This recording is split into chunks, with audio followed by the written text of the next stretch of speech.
Mi lo quer é interativo, me compreender com essa aqui 6 anos de trabalho e portanto vou acaparar em alimentação.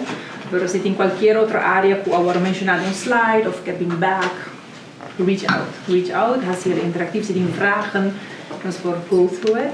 No Banco Central nos reunir sobre o tema de cybersecurity, seguridade, para o que se trata cyber, sobre o que na Aruba, nós também temos risco de por aí ataque na riba e terreno aqui. Não sei o que acaba passando no passado, não sei o que passa, por exemplo, no hospital algum ano passado, não sei o que o Banco Central de Corsóis San Martin também está vítima de cyber attacks. E de caso aqui na Banco Central, senhora de Nobrega, que trabalha aqui apresentar thesis sobre o tema aqui. E junto nós brainstorm junto com o Banco Central, junto com o colega Ministro de Justiça e Ministro de Assunto Econômico, com nós por preparar a Aruba para estar mais fortemente preparar e para nós poder defender-nos mesmos contra tipo de ataque na China.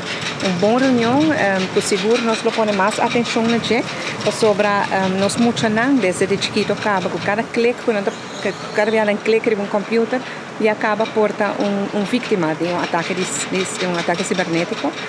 A você teria tablet ou telefone só.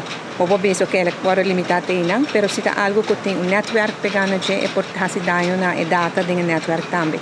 E por isso é muito importante para nós papir isso aqui, para nós fazer nos generam, especialmente muito não, mas temos grandes consciente de risco e entre isso aqui Banco Central e Governo de Aruba siguen intercambiando ideias como ser mais efetivamente possível.